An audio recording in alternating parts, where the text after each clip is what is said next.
환갑이 넘어 자식 집에서 식모살이를 할 줄은 정말 꿈에도 몰랐습니다.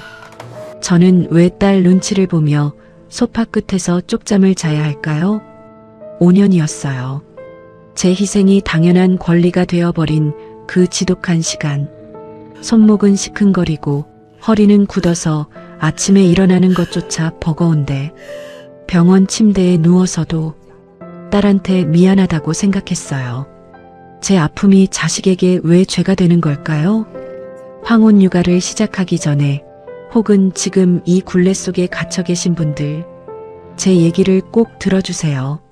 사연 시작하기 전에 구독과 좋아요, 알림 설정 부탁드립니다. 평범한 사람들의 숨겨진 이야기를 매일 전해드리는 채널입니다. 저는 67 한순옥입니다. 20년 넘게 요양보호사로 일했습니다.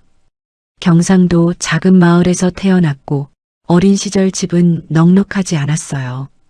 형제가 많았고 먹고 사는 게 빠듯했던 시절이라 꿈을 꾼다는 게 사치처럼 느껴지던 때였거든요.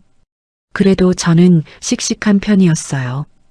주눅 들지 않으려고 늘 앞장서서 웃었고 그게 제 버릇이 됐습니다. 남편을 만난 건 25살 때였어요.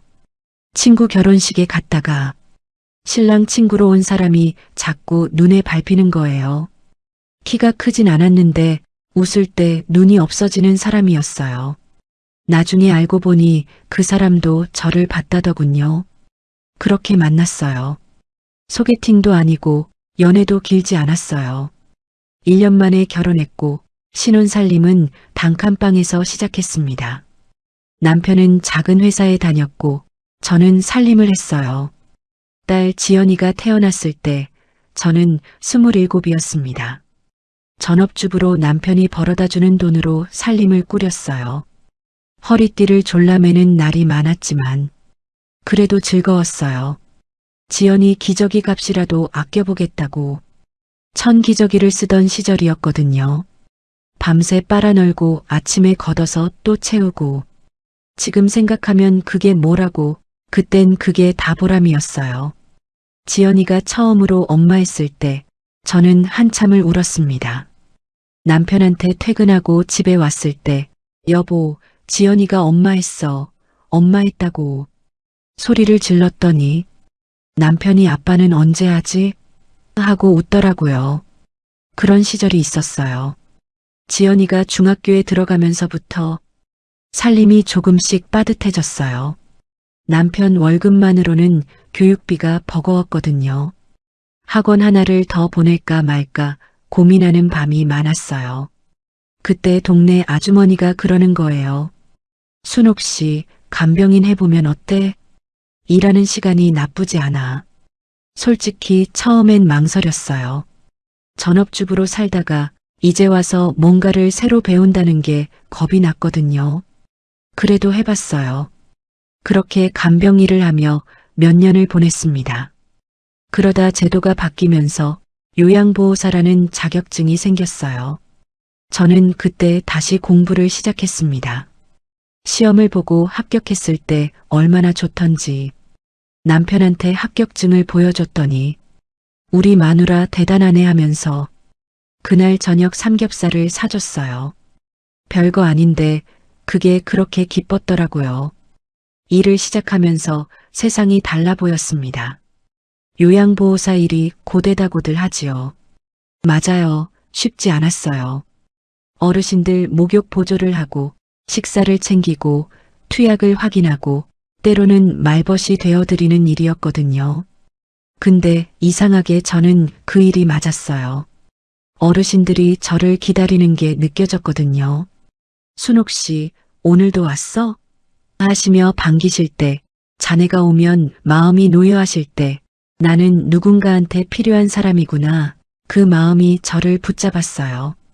화장도 예쁘게 하고 가방을 들고 버스를 타고 출근하는 게 즐거웠습니다. 제가 버는 돈으로 지연이 학원비를 보태고 남편 양복을 한 벌 사줄 때는 세상을 다 가진 것 같았거든요. 그렇게 20년을 일했어요. 지연이는 그 사이에 대학을 가고 취직을 하고 남편을 데려왔어요. 처음 인사를 왔을 때부터 달랐어요. 제가 밥상을 차리는데 사위가 뒤따라 부엌으로 들어오는 거예요. 장모님, 제가 도울게요. 앞치마를 매려는데 제가 말렸더니 괜찮아요. 저 요리 좀 해요 하면서 칼을 잡는 거 있죠. 그날 저녁 남편이 저한테 귓속말로 그랬어요. 우리 딸 남자 보는 눈 있네 하면서 웃었어요. 저도 마음에 꼭 들었습니다. 살가운 사위가 아들 같다고 느꼈어요. 처음부터. 지연이가 결혼하기 전까지는요, 월급이 들어오면 꼭 저한테 전화가 왔어요. 엄마, 오늘 월급날이야. 맛있는 거 먹으러 가자. 제가 뭘 사주려고 하면 엄마가 사면 안 돼. 오늘은 내가 내는 날이야 하면서 지갑을 뺏어가던 애였어요. 생일은 한 번도 잊은 적이 없었어요. 엄마, 내일 생일이잖아. 나 일찍 퇴근할게. 같이 밥 먹자. 그리고 밥 먹다가 갑자기 제 손을 잡는 거예요. 엄마가 제일 고생 많았어. 나 이쁘게 키워줘서 고마워. 그러면서 우는 거 있죠.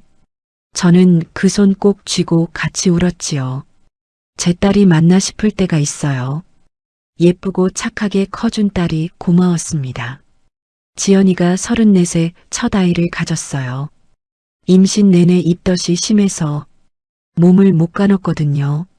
그때도 저는 다니던 직장에 사정을 말하고 틈틈이 딸 집을 오갔어요. 출산 날짜가 가까워올 무렵 지연이한테 전화가 왔어요. 엄마, 나 무서워. 엄마가 옆에 있어줄 수 있어? 그 목소리가요, 결혼하기 전날 밤에 전화해서 엄마 나 잘 살 수 있을까? 하던 목소리랑 똑같았어요. 저는 그날 밤 가방을 쌌습니다. 한 달만 있다 오겠다고, 산후조리 도와주고 오겠다고 남편한테 그렇게 말했어요. 그게 5년 전 일이에요. 지연이는 제왕절개를 했어요. 수술실 앞에서 기다리는데 그 시간이 어찌나 길던지 그 기다림이 평생에서 제일 길게 느껴졌어요. 아이가 나왔다는 소식에 다리에 힘이 풀렸습니다. 신생아실 유리창 너머로 처음 봤어요. 어찌나 작던지. 제가 요양보호사로 20년을 일했어도 신생아는 또 달랐어요. 눈도 제대로 못 뜨고 주먹을 꼭 쥔 채로 세상에 나온 게 무서운지 얼굴을 찌푸리고 있는데 그게 왜 그렇게 예쁜지 모르겠어요. 지연이가 움직이기도 힘드니까 밤을 제가 맡았어요. 2시간마다 깨서 우는 아이, 기저귀를 갈고 분유를 데우고 트림을 시키고 다시 재우고 어찌나 작은지 않을 때마다 손이 떨렸어요. 혹시나 잘못될까봐 눈도 제대로 못 감았어요. 그러다가 그 작은 손이 제 손가락을 쥐는 거예요. 그때는요, 피곤한 줄도 몰랐습니다. 그냥 행복했어요. 이게 행복이구나 싶었어요. 산후조리 한 달이 지나고 제가 슬슬 집으로 돌아갈 준비를 할 때였어요. 지연이가 저한테 그러는 거예요. 엄마, 조금만 더 있어주면 안 돼? 딸 눈에는 눈물이 그렁그렁한데 제가 어떻게 가겠어요? 그래, 조금만 더 있자. 그 조금이 5년이 될 줄은 그때는 정말 몰랐습니다. 다니던 직장에 전화를 드렸어요. 저 이제 곧 복귀할게요. 그런데 지연이가 통화가 끝나자마자 저를 붙잡는 거예요. 엄마, 조금만 더 있어주면 안 돼? 남의 손에 맡기기가 너무 무서워. 그 무렵 뉴스에서는 연일 사고 소식이 나왔어요. 베이비시터가 아이를 방치했다. 학대가 있었다. 그런 소식이 하루가 멀다 하고 들려오던 때였거든요. 그래, 알겠어. 엄마가 조금 더 있어줄게. 그렇게 직장에 다시 전화를 드렸어요. 죄송한데요. 제가 사정이 생겨서 한 달만 더 있다가 갈게요. 한 달이 2달이 되고 2달이 석 달이 됐어요. 그러는 사이에 저는 딸 집에 눌러앉게 됐습니다. 그 시절 손주 하늘이는요, 아직 목도 제대로 못 가눴어요. 신생아 때보다는 조금 컸지만 여전히 안으면 머리를 받쳐줘야 했고 눕혀놓으면 금방 울었어요. 낮에는 안아야 자고 밤에는 2시간마다 깼어요. 저는 그 아이를 하루 종일 안고 살았어요. 기저귀를 갈면서도 안고 분유를 먹이면서도 안고 잠을 재우면서도 안고 10kg도 안 되는 아이였는데 종일 안고 있으면 허리가 끊어질 것 같았어요. 내려놓으면 울었거든요. 아기띠가 저한테는 생명줄이었어요. 손주를 등에 업으면 2손이 자유로워지니까 그 사이에 설거지도 하고 빨래도 넣을 수 있었거든요. 어느 날이었어요. 하늘이를 아기띠에 업고 달래다 보니 아이가 겨우 잠이 드는 거예요. 바닥에 내려놓으면 깰까봐 저는 업은 채로 소파 끝에 아슬아슬하게 걸터 앉았어요. 허리는 끊어질 듯 아팠고 무릎은 시큰거렸어요. 근데 아이 숨소리가 얼마나 고른지 등에서 느껴지는 그 따뜻한 온기가 저를 꼼짝 못하게 하더라고요. 조금만 쉬어야지 하고 눈을 감았는데 제가 그만 고개를 떨구고 쪽잠이 들었어요. 얼마나 잤을까요? 사위가 퇴근해서 문을 여는 소리에 깼어요. 장모님, 주무셨어요? 저는 얼른 고개를 들었어요. 아니, 안 잤어. 그냥 눈 좀 감았지. 사위가 조용히 웃으면서 아무 말 없이 제 옆에 앉아 아이를 받아 안더라고요. 제가 안을게요. 장모님 허리 펴세요. 그 한마디가 그날 제일 고마웠어요. 지연이는 달랐어요. 잠깐 자고 일어나서는 집안을 한번 쭉 훑어보는 거예요. 어느 날은 아이 옷을 보더니 그러는 거예요. 엄마, 얼룩이 왜 그대로야? 빨래 안 돌렸어? 뭐 한 거야? 저는 말문이 막혔어요. 하루 종일 아이를 안고 기저귀 갈고 분유 먹이고 달래고 재우고 그걸 몇 번씩 반복한 하루였는데 뭐 했냐는 말이 귀에 꽂혔어요. 사위가 얼른 끼어들었어요. 장모님이 하루 종일 고생하셨는데 당신 왜 그래? 그랬더니 지연이가 자기는 몰라서 그래 가만 있어. 아기 옷에 얼룩도 그대로고 청소는 한 거야 엄마. 먼지 많으면 애기 기관지에 안 좋아. 라며 목소리를 높이는 거예요. 저는 그냥 웃었어요. 웃는 것 말고 제가 할 수 있는 게 없었거든요. 지연이가 출산하고 힘드니까 그런 거지. 좀 지나면 괜찮아질 거야. 그렇게 생각했어요. 그날 밤 1달 만에 집에 가는 버스 안에서 창밖을 한참 봤어요. 가로등 불빛이 흘러가는 걸 보다가 문득 이런 생각이 드는 거예요. 나 오늘 밥은 먹었나? 낮에 하늘이 분유 타면서 제 밥은 못 챙겼어요. 냉장고 앞에 서 있다가 아이가 울어서 그냥 닫아버린 거 기억이 났거든요. 버스에서 내리니 밤 9시였어요. 집에 들어오니 남편이 소파에 앉아 있다가 왔어? 고생했어 하더라고요. 저는 그냥 부엌으로 갔어요. 싱크대에 그릇이 쌓여 있었거든요. 남편이 따라오면서 그랬어요. 그냥 놔둬. 내가 할게. 나 저녁 안 먹어도 돼. 아니야, 금방 해. 앞치마를 매면서 손이 조금 떨렸어요. 허리가 아파서 그런 건지, 피곤해서 그런 건지, 그냥 서러워서 그런 건지 잘 모르겠더라고요.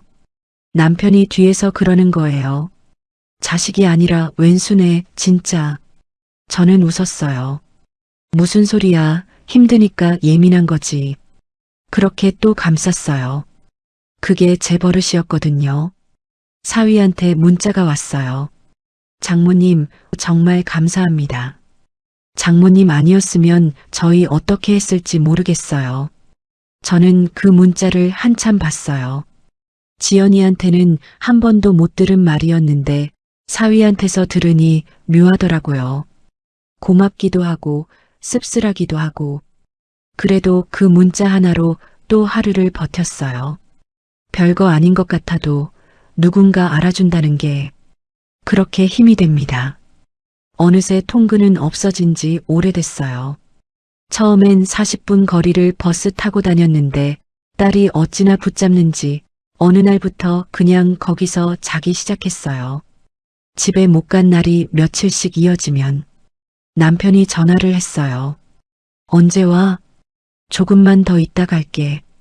조금만. 그 말을 입에 달고 살았어요. 하늘이가 새근새근 잠든 얼굴을 보면 가겠다는 말이 안 나왔거든요. 그게 저의 약점이었어요. 그 예쁜 얼굴이. 육아 6개월이 지날 무렵 하늘이가 제 눈을 보고 웃었어요. 방실방실 눈을 찡그리면서 웃는데 그게 어찌나 예쁜지. 저는 그날 남편한테 전화해서 그랬어요. 여보, 우리 하늘이가 웃었어.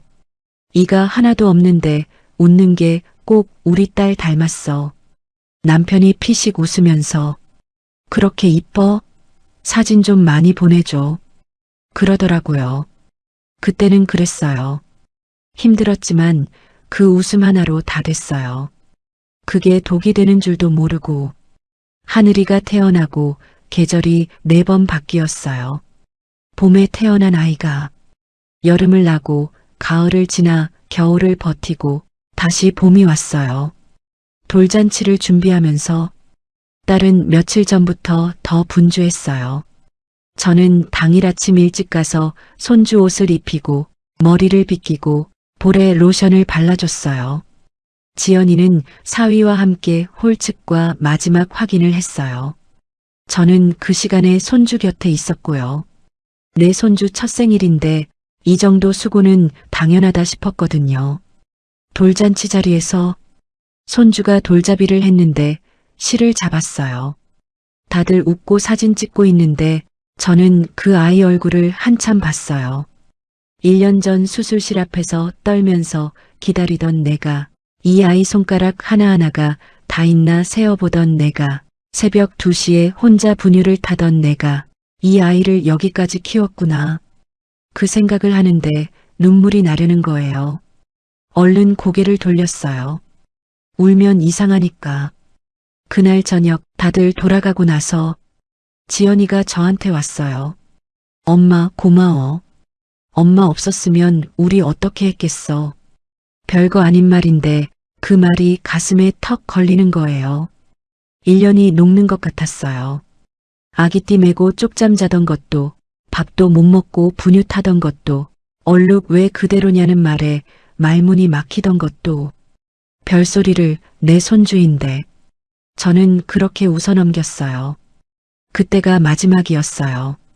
지연이가 고맙다고 한 게. 돌이 지나고 지연이가 복직을 했어요. 육아휴직이 끝났거든요. 기다리던 어린이집도 드디어 대기가 풀렸다고 했어요. 저는 속으로 생각했어요. 이제 집에 가는구나. 남편한테도 그랬어요. 여보, 이제 곧 나 집에 가. 남편이 그래, 이제 좀 쉬어 했어요. 짐을 조금씩 정리했습니다.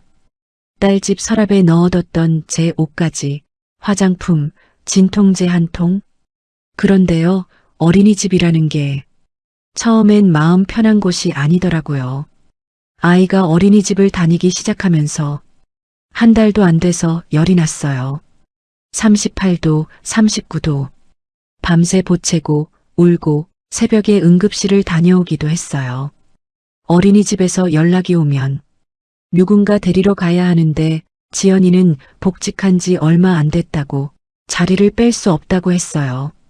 엄마 미안한데 오늘 우리 하늘이 좀 데려가 줄 수 있어? 저는 또 짐을 쌌어요. 그게 반복됐어요. 감기, 중이염, 장염. 어린이집 다니는 아이들이 다 그렇다고는 하는데 우리 하늘이는 유독 자주 아팠어요. 아이가 아플 때마다 전화가 왔어요. 엄마, 나 오늘 못 봐줘. 좀 봐줄 수 있어? 저는 싫다는 말을 못했어요. 아픈 손주 얼굴이 눈에 밟혔거든요. 그렇게 또 한 달이 지나고 2달이 지나고 집에 가겠다는 말은 점점 꺼내기가 어려워졌어요. 손주가 어린이집에 가 있는 시간 저는 쉴 수가 없었어요. 딸 집 싱크대에는 그릇이 쌓여 있고 세탁기 안에는 빨래가 기다리고 저녁엔 사위가 퇴근하니까 국이라도 끓여야 할 것 같고, 육아를 하러 온 건지, 딸네 집 가사 도우미를 하러 온 건지, 경계가 사라진 지 오래였어요. 어느 날 손주를 어린이집에 보내고, 잠깐 앉았다가 거울을 봤어요. 화장기 없는 얼굴, 머리카락은 자를 새도 없이 자라있고, 눈 밑에 그늘이 내려앉아 있었어요. 예전에 화장도 예쁘게 하고, 가방 들고 출근하던 사람이 어디 갔나 싶더라고요. 요양보호사 시절엔 어르신들이 저를 보고 순옥 씨 오늘 예쁘네 하셨거든요. 그 말이 그렇게 좋았는데 이제 저한테 이름을 불러주는 사람이 없어요. 하늘이 할머니, 엄마, 장모님, 순옥이는 어디 갔는지 그 무렵부터였어요. 이유도 없이 눈물이 나는 날이 생겼어요. 손주를 재워놓고 부엌에서 혼자 설거지를 하다가 혼자 펑펑 울었습니다. 서럽다기보다는 공허한 거예요. 내가 지금 뭘 하고 있지? 내 인생이 어디로 갔지? 그 질문에 답을 못 하겠는 거예요. 딸한테 전화해서 말하고 싶었어요. 엄마 요즘 좀 힘들어 라고. 근데 지연이는 퇴근하고 오면 늘 바빴어요. 씻고 제가 차려놓은 밥 먹고 핸드폰 보고 엄마 요즘 어때? 라고 한 번도 먼저 묻지 않았어요. 예전엔 엄마 요즘 뭐 먹고 싶은 거 없어? 많이 힘들지, 고마워. 하던 애였거든요. 근데 그 말들이 다 어디 갔는지 묻고 싶었지만 묻지 않았어요. 대답이 돌아오지 않을까봐. 그러던 어느 날 하늘이가 두 발로 서서 한 발짝 한 발짝 내딛는데 그게 어찌나 신기하던지. 처음 혼자 걸음마를 뗀 날 저는 손뼉을 치면서 하늘아 잘한다 잘한다 소리를 질렀어요. 하늘이가 제 박수 소리에 깜짝 놀라서 주저앉더니 금방 또 일어나서 걷는 거예요. 그 모습이 어찌나 기특하던지 저는 그날도 남편한테 전화를 했어요. 여보, 하늘이가 오늘 걸었어. 혼자 걸었다고. 남편이 그래, 잘 됐네. 근데 당신은 언제 와? 하더라고요. 웃었어요. 대답은 못했습니다. 걷기 시작하니까 더 힘들었어요. 기어다닐 때는 그나마 눕혀놓으면 있었는데 걷기 시작하니까 온 집안을 돌아다니는 거예요. 서랍을 열고 화분을 건드리고 계단 앞에 가서 서고 한시도 눈을 뗄 수가 없었어요. 화장실도 하늘이 재워놓고 잠깐 다녀오는 게 전부였어요. 그 무렵부터였어요. 몸이 더 안 좋아지기 시작한 게. 하늘이를 안아 올릴 때마다 손목에서 뭔가 뚝 끊어지는 느낌이 났어요. 처음엔 그냥 자고 나면 낫겠지 했어요. 그런데 안 나았어요. 점점 더 힘들어졌습니다. 병원에 가볼 틈이 없었어요. 하늘이를 어린이집에 보내놓고 가면 되는데 어린이집 갔다가 또 연락이 오고 데리러 갔다가 집에 오면 오후가 다 지나가고 하늘이랑 집에 오는 길에 겨우 약국에 들러 파스를 사다가 붙였어요. 손목에, 어깨에, 허리에. 어느 날 아침에 일어나는데 허리가 굳어서 못 일어나겠는 거예요. 바닥에 손을 짚고 겨우 일어섰어요. 하늘이가 옆에서 자다가 깨서 할미 할미 하고 부르는데 저는 허리를 펴지도 못하고 그래 하늘아 일어났어? 했어요. 그날도 지연이가 퇴근하고 들어오면서 그랬어요. 엄마 파스 냄새 왜 이렇게 심해? 환기 좀 시켜. 하늘이 눈 아프겠다. 인사도 없었어요. 가방을 소파에 던지면서 바로 그 말이었어요. 저는 아무 말도 안 했습니다. 지연이가 부엌 들어가면서 또 그러는 거예요. 엄마, 저녁 뭐야? 하늘이 밥은 먹였어? 응, 먹였어. 뭐 먹였는데? 미역국이랑 밥. 엄마, 하늘이 미역 별로 안 좋아하잖아. 그것도 몰라. 저는 그냥 돌아섰어요. 밤에 하늘이를 재우고 저는 욕실에 들어갔어요. 거울을 보는데 어깨가 한쪽이 내려가 있었어요. 파스를 어깨에 붙이면서 손목이 얼마나 아픈지, 손가락에 힘이 없어서 파스 때는 종이를 뜯는 것도 버거웠어요. 차라리 죽는 게 편하겠다. 그 말이 입 밖으로 나오려는 걸 얼른 삼켰어요. 아픈 내색을 하면 안 될 것 같아서. 남편이 알게 된 건 그로부터 얼마 안 돼서였어요. 남편이 자기 전에 한 번씩 밤마다 전화를 했거든요. 그날도 전화가 왔는데 저는 받자마자 말이 안 나왔어요. 그냥 조용히 있었어요. 남편이 왜 무슨 일 있어? 라고 물었어요. 저는 아니, 아무것도 아니야 그랬는데 남편이 한참 가만히 있더니 당신 울어? 하는 거예요. 울고 있었어요. 저도 몰랐어요. 눈물이 그냥 흐르고 있었던 거예요. 아니야, 안 울어. 당신 목소리만 들어도 다 알아. 아무 말도 못했어요. 한참 있다가 전화를 끊었어요. 다음 날 남편이 딸 집으로 왔어요. 아무 말 없이 와서 제 손을 잡더라고요. 손이 이게 뭐야? 손목에 파스 자국이 남아 있었어요. 남편이 한참 그 손을 보다가 아무 말도 안 했어요. 그냥 꼭 쥐고 있었어요.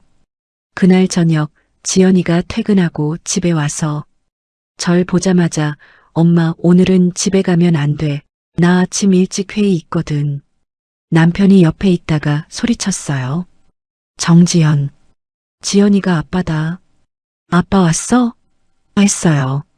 엄마가 너네 집 식모냐? 지연이가 아빠 갑자기 무슨 소리야 했어요. 사람이 죽어가는 줄도 모르고 손이 어떻게 됐는지 봤어? 허리가 어떻게 됐는지 알아? 너는 너 생각만 하고 엄마는 안중에도 없지? 내일부터 이 집에 네 엄마 안 온다. 죽이 되던 밥이 되던 너희끼리 알아서 해. 하고 소리를 질렀어요. 순간 집안이 조용해졌어요. 저는 아무 말도 못했어요. 고맙기도 하고 미안하기도 하고 그냥 눈물이 나왔어요. 남편이 저한테 그랬어요. 짐 싸. 오늘 내려가. 저는 하늘이가 있는데 했어요. 남편이 한숨을 쉬면서 당신은 그게 문제야 라고 그러더라고요. 맞는 말이었어요. 저도 알았어요. 근데 하늘이 얼굴이 눈에 밟혔거든요. 그렇게 남편이랑 집으로 돌아오는 길 1시간쯤 지났을까요? 사위한테 문자가 왔어요. 장모님, 죄송합니다. 제가 더 잘 챙겼어야 했는데. 저희가 알아서 할게요. 장모님 푹 쉬세요. 지연이한테서는 연락이 없었어요. 저는 그 문자를 한참 봤어요. 사위한테 먼저 사과를 받는 게 어떤 기분인지 아세요? 씁쓸한 건지, 고마운 건지, 서러운 건지.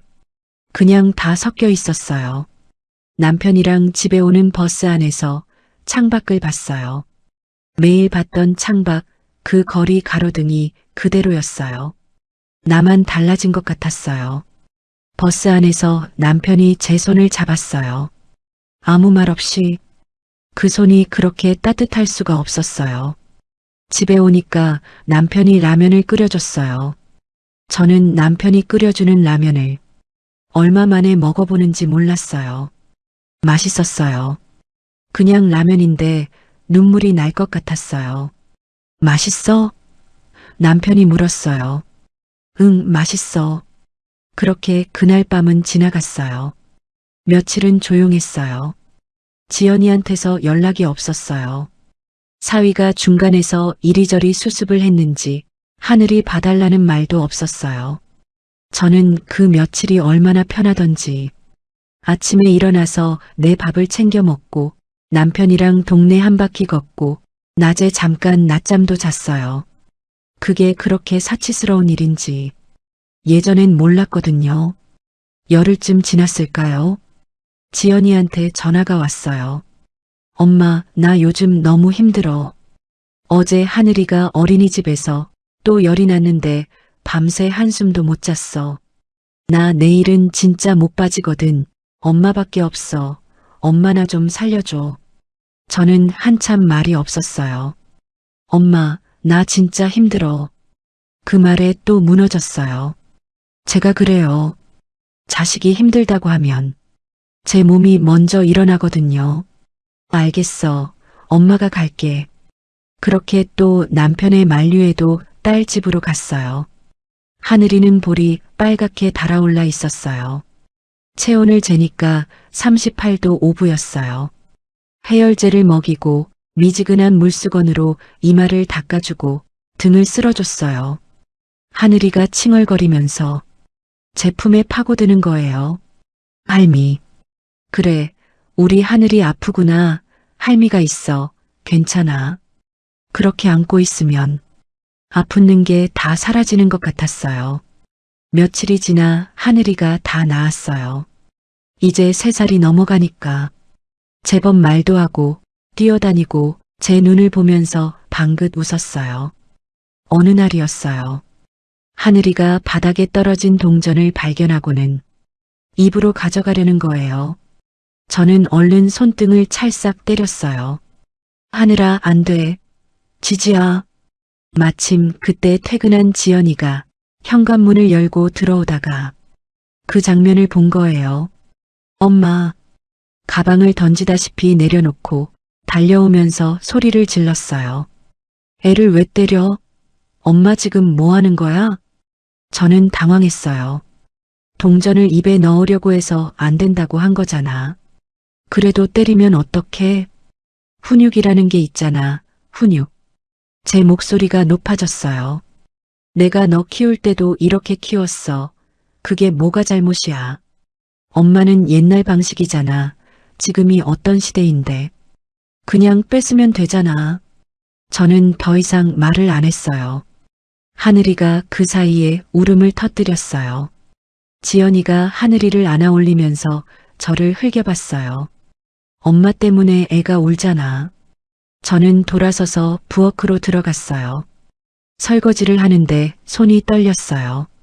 억울한 건지 서러운 건지 화가 난 건지. 잠시 후 부엌 입구에 하늘이가 서 있었어요. 저를 올려다보면서 눈을 깜빡이는 거예요. 할미. 왜 하늘아? 하늘이가 그러는 거예요. 할미 울어? 저는 그 말에 그만 웃음이 나왔어요. 웃다가 눈물이 났어요. 아니야, 안 울어. 할미 괜찮아. 하늘이가 제 다리를 꼭 안았어요. 3살짜리 두 팔로 꼭 안아줬어요. 그 품이 어찌나 따뜻한지 가슴이 미어졌어요. 이 아이는 아무것도 모르는데 할미가 억울한지 서러운지 엄마한테 치이고 있는지 그냥 할미가 슬퍼 보여서 안아주는 거잖아요. 3살짜리가 뭘 안다고. 그날 이후로 저는 더 조심했어요. 하늘이한테 엄하게 하면 지연이가 뭐라 할까봐. 근데 조심하는 게 쉽지 않았어요. 아이를 키우다 보면 안 된다고 해야 할 순간이 있거든요. 뜨거운 거 만지려 할 때, 계단에서 뛰려 할 때, 밥 먹다 돌아다니려 할 때. 그럴 때마다 저는 지연이 눈치를 봤어요. 딸 눈치를 보면서 손주를 키우는 게 이렇게 불편한 건지 몰랐어요. 그러던 어느 날 아침부터 몸이 무거웠어요. 머리가 지끈거리고 목이 칼칼했어요. 그래도 하늘이 어린이집 보내고 딸 집 청소를 하는데 어지러운 거예요. 잠깐 소파에 앉았다가 그만 거기서 쓰러졌어요. 정신을 차리니까 사위가 옆에 있었어요. 장모님 괜찮으세요? 체온을 재니까 39도가 넘었어요. 사위가 저를 부축해서 병원에 데려갔어요. 독감이었어요. 링거를 맞으면서 누워있는데 핸드폰이 울렸어요. 지연이었어요. 받았더니 첫 마디가 이거였어요. 엄마 말도 없이 어디 갔어? 왜 연락이 안 돼? 나 오늘 중요한 미팅 있는 거 알잖아. 하늘이 어린이집 연락 왔어. 하원 시간인데 데리러 안 온다고. 저는 한참 말이 없었어요. 엄마 지금 병원이야. 병원? 왜 어디 아파? 독감. 아 진짜 엄마는 왜 이렇게 타이밍이 안 맞아. 그럼 하늘이는 어떡해? 조서방 여기 있어. 하늘이 데리러 가라고 할게. 전화를 끊고 나서 천장을 한번 보고 링거 바늘이 꽂힌 손등을 봤어요. 파스 자국이 아직 남아 있었어요. 그때 처음으로 생각했습니다. 내가 아픈 게 딸한테 미안할 일인가? 엄마가 아프다는데 타이밍이 안 맞는다고? 눈물이 났습니다. 지연이가 육아 때문에 힘드니까 그런 거라고, 일 때문에 예민해서 그런 거라고 생각했습니다. 이해해 보려고 했는데 나도 이제 지치네. 그 말이 처음으로 가슴 안에서 올라왔어요. 사위가 커튼 너머에서 지연이한테 전화하는 소리가 들렸어요. 당신 지금 그게 장모님한테 할 말이야? 장모님이 병원에 계신데 괜찮으시냐고 먼저 물어야지. 하늘이는 내가 데리러 가면 되잖아. 당신이 잘못한 거야.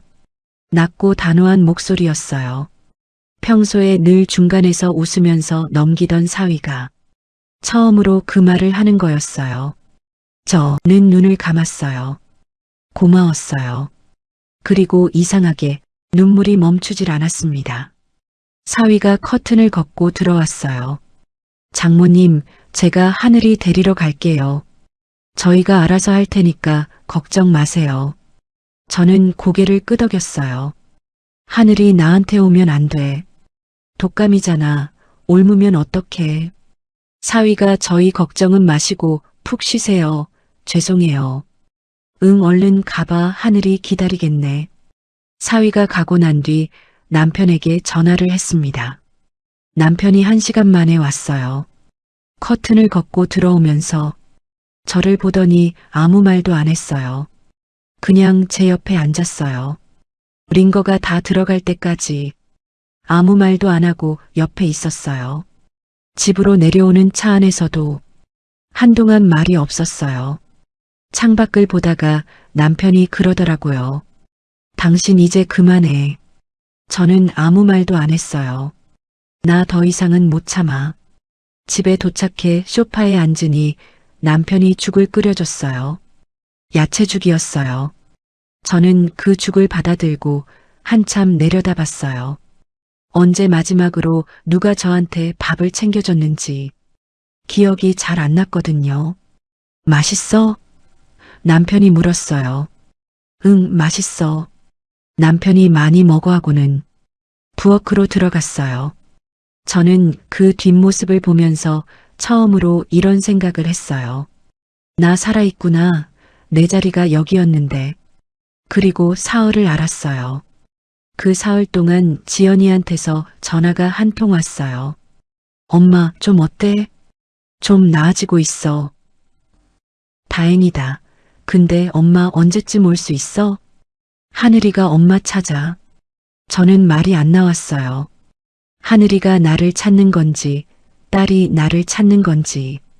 좀 더 있다가 갈게 하고 전화를 끊었습니다. 전화를 끊고 남편한테 말했더니 남편이 아무 말 없이 저를 봤어요. 그 눈빛이 다 말하고 있었어요. 며칠 뒤 방 정리를 하다가 오래된 가방을 꺼냈어요. 요양보호사로 일할 때 들고 다니던 가방이었어요. 안에 낡은 수첩이 있었어요. 펼쳐보니 담당 어르신들 이름, 좋아하시는 음식, 드시면 안 되는 약, 오늘 기분이 어떠셨는지 꼼꼼하게 적혀 있었어요. 김씨 어르신은 된장찌개를 좋아하시고 목욕할 때 물이 너무 뜨거우면 싫다고 하셨고 이씨 어르신은 화요일마다 아들 생각에 우신다고. 저는 그 수첩을 한참 봤어요. 나는 일하면 이렇게 최선을 다해 열심히 살았구나. 우리 지연이는 엄마 요즘 뭐 먹고 싶어? 한 번이라도 물어봤나? 많이 힘들지? 한 번이라도 먼저 말해줬나? 고마워. 그 말이 마지막이 언제였나? 그 말들이 어디 갔는지 수첩을 덮었어요. 그날 밤 남편이 옆에 앉으면서 이제 어떻게 할 거야 물어봤습니다. 저는 한참 있다가 그랬어요. 말해야지 지연이한테. 남편이 무슨 말 하려고 물었어요. 그만하겠다고. 아니면 내 조건을 들으라고. 남편이 저를 봤어요. 처음 보는 표정이었어요. 놀란 건지 다행인 건지 아니면 둘 다인 건지. 잘 생각했어 하더라고요. 딱 그 한마디였어요. 근데 그 한마디가 5년 만에 제일 든든했어요. 며칠을 생각했어요. 무슨 말을 해야 하나, 어떻게 말을 꺼내야 하나. 따지는 것도 싫고 울면서 하소연하는 것도 싫었어요. 그냥 담담하게 내가 지쳐 있다는 거, 이대로는 안 된다는 거, 그걸 말하고 싶었어요. 딸이 나쁜 사람이어서가 아니라 이 방식이 잘못됐다는 걸 지연이도 알아야 한다 싶었어요. 지연이한테 전화를 했어요. 지연아, 엄마 할 말 있어. 조서방도 같이 있으면 좋겠어. 이번 주말에 잠깐 올 수 있어? 지연이가 잠깐 뜸을 들이다가 무슨 일이야? 엄마가 오면 안 돼? 하더라고요. 안 돼, 너가 와. 오면 얘기할게. 전화를 끊고 나서 남편이 옆에 있었어요. 잘했어 하더라고요. 저는 그제야 숨을 한번 크게 쉬었어요. 5년 만에 처음으로 제가 먼저 뭔가를 결정한 것 같았어요. 주말이 오전 지연이랑 사위가 집으로 왔어요. 하늘이도 함께. 하늘이가 현관 들어서자마자 할미 하고 달려오는 거예요. 저는 그 아이를 안았어요. 꼭 안으면서 이 아이 때문에 5년을 버텼구나. 이 아이 때문에 또 흔들릴 수도 있겠구나. 그 생각이 동시에 들었어요. 하늘이를 남편한테 맡기고 저는 지연이랑 사위와 마주 앉았어요. 예전 같으면 미안한 표정을 지었을 거예요. 엄마가 좀 힘들어서 하면서 눈치를 봤을 거예요. 근데 그날은 달랐어요. 엄마 오늘부로 육아 그만할게. 아니면 내 조건을 들어. 지연이가 당황한 표정으로 저를 봤어요. 사위는 조용히 고개를 끄덕였어요. 저는 그 두 사람을 보면서 처음으로 죄책감이 없었어요. 엄마, 갑자기 그게 무슨 소리야? 하늘이는 어떡하고? 저는 흔들리지 않았어요. 하늘이 때문에 못 그만둔다는 거 엄마도 알아. 그러니까 조건을 얘기하는 거야. 지연이가 사위를 봤어요. 사위는 아무 말 없이 저를 봤어요. 제가 말했습니다. 아침 8시에 가서 하늘이 등원시키고 오후 5시에 하늘이 하원시키고 엄마는 집으로 올 거야. 그 이상은 못해. 그리고 너희 집 청소랑 빨래는 엄마 일이 아니야. 엄마는 육아만 할 거야. 일주일에 한 번은 엄마 쉬는 날로 정해줘. 그날은 너희가 알아서 해. 그리고 수고비 매달 정해진 금액으로 줘. 미안하다고 가끔 가다가 봉투 찔러주는 거 말고. 지연이 얼굴이 굳었어요. 엄마, 돈 얘기까지 해야 해? 가족끼리? 저는 그 말에 지지 않았어요. 가족이니까 더 정확하게 해야지. 가족이니까 괜찮겠지 하다가 엄마가 여기까지 온 거잖아. 엄마도 하늘이 보기 전까지 일하던 사람이야. 사위가 먼저 입을 열었어요. 장모님 말씀이 맞습니다. 제가 진작 챙겼어야 했는데 죄송합니다. 지연이가 사위를 봤어요. 자기도 엄마 편이야?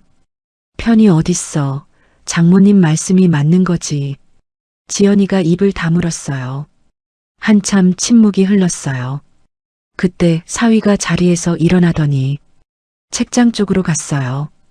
거기 오래된 액자 하나를 가져오더라고요. 사위가 그걸 지연이 앞에 놓았어요. 한번 봐봐. 지연이가 멀뚱히 보다가 액자를 들었어요. 제가 화장도 예쁘게 하고 환하게 웃고 있는 사진. 그리고 책장에 진열된 앨범 하나를 가지고 와서 하나씩 넘겨보더라고요. 동료들이랑 찍은 사진, 어르신들이랑 찍은 사진. 지연이가 한 장 한 장 넘기다가 손이 멈췄어요. 그 사진은요, 지연이 결혼식 날. 저랑 지연이가 함께 찍은 사진이었어요. 지연이가 웨딩드레스를 입고 저는 한복을 입고 지연이가 제 팔을 꼭 잡고 웃고 있었어요. 그때 저 얼굴이 지금이랑 많이 달랐나 봐요. 지연이가 그 사진을 한참 봤어요. 그러다가 지연이가 고개를 들어 저를 한번 보더니 제 손을 봤어요. 굳은 살이 박이고 손목에 파스 자국이 남아있는 손, 한쪽이 내려가 있는 어깨. 지연이 눈에 눈물이 고이기 시작했어요. 엄마. 저는 아무 말도 안 했어요. 엄마, 내가 엄마 노후를 빼앗은 거야? 그 말이 하는데 저도 모르게 눈물이 났어요. 지연이가 저한테 왔어요. 손을 잡았어요. 엄마 미안해, 진짜 미안해. 내가 엄마한테 너무했어. 나 진짜 못됐다, 그치? 엄마. 결혼 전에 제 손잡고 울던 그 딸이었어요. 엄마가 제일 고생 많았다고 울던 그 딸. 5년 만에 그 딸이 돌아온 것 같았어요. 저는 그 손을 꼭 쥐었어요. 엄마도 잘못한 거 있어. 싫다는 말을 했어야 했는데. 아프다는 말을 했어야 했는데. 너한테 차라리 솔직히 전부 말해야 했는데 그걸 못했어. 지연이가 고개를 흔들었어요. 그게 어떻게 엄마 잘못이야. 남편이 부엌에서 차를 끓여왔어요. 하늘이는 거실에서 잠이 들어 있었습니다. 넷이서 테이블에 앉았는데 사위가 먼저 말을 꺼냈어요. 장모님 말씀 다 받아드리겠습니다. 8시에서 5시 가사는 별개, 일주일에 한 번 쉬는 날, 용돈은 저희가 매달 부족하지 않게 드리겠습니다. 그리고 덧붙였어요. 그리고 장모님, 앞으로는 제가 더 자주 연락드릴게요. 요즘 어떠세요? 라고 그 말을 제가 먼저 했어야 했는데 저는 그 말에 또 눈물이 날 뻔했어요. 지연이가 사위 손을 잡더니 저한테 그랬어요. 엄마, 나 결혼하고 나서 많이 변했지? 저는 솔직하게 말했어요. 응, 변했어. 지연이가 고개를 끄덕였어요. 나도 알아. 근데 몰랐어. 이렇게까지 내가 최악일 줄은. 지연아. 응. 엄마는 지연이가 나쁜 사람이라고 생각 안 해. 그냥 많이 힘들었던 거지. 근데 엄마도 힘들었어. 그걸 이제야 말하는 거야. 지연이가 다시 울었어요. 그날 밤 지연이네가 가고 나서 저는 남편이랑 나란히 앉아 있었어요. 잘 됐지? 남편이 물었어요. 응. 힘들었지. 5년이. 응. 남편이 더 말하지 않았어요. 저도 더 말하지 않았습니다. 그냥 나란히 앉아 있었어요. 그거면 충분했습니다. 그 일이 있고 나서 일상이 조금씩 달라졌습니다. 아침 8시에 가서 오후 5시에 나왔어요. 처음엔 어색했어요. 5시가 되면 하늘이가 할미가 하고 쳐다보거든요.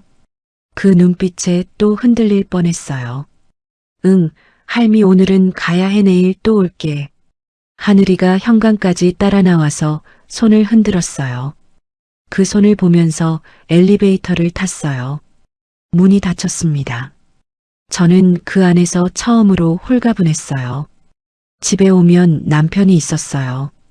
왔어? 응. 그게 전부였는데 그게 그렇게 좋았어요.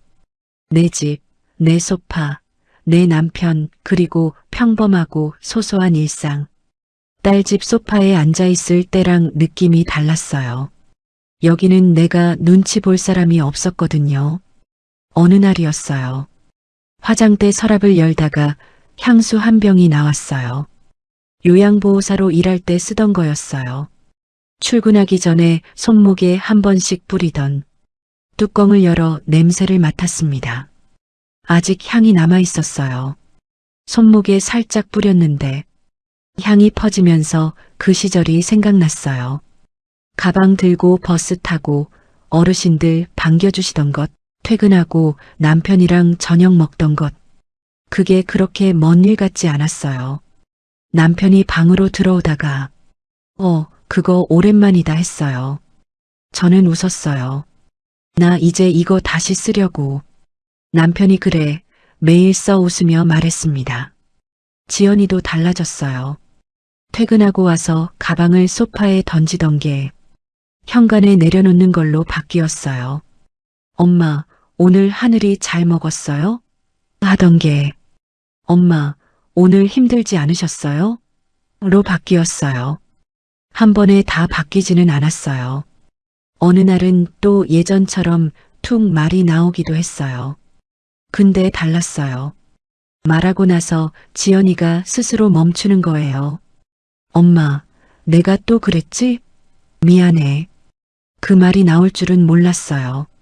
사위는 시간 날 때마다 틈틈이 저한테 전화를 해요. 장모님, 오늘 점심은 드셨어요? 별거 아닌 전화인데 그게 그렇게 기다려지더라고요. 어르신들이 저를 기다렸던 것처럼 저도 그 전화를 기다리게 됐어요. 누군가 나를 챙겨준다는 게 이런 거구나. 하늘이는 이제 5살이에요. 어느새 이렇게 컸어요. 어린이집에서 그림을 그려왔는데 저한테 내미는 거예요. 할머니 줄 거야. 그림에는 사람이 2명 그려져 있었어요. 하나는 크고 하나는 작고 둘이 손을 잡고 있었어요. 이게 누구야? 할머니랑 나. 저는 그 그림을 받아들고 한참 봤어요. 5살짜리가 그린 삐뚤빼뚤한 그림인데 그게 왜 그렇게 예쁜지 냉장고에 붙여놨어요. 지금도 거기 있어요. 여러분, 자식 힘든 거 눈에 밟히시죠? 저도 그랬어요.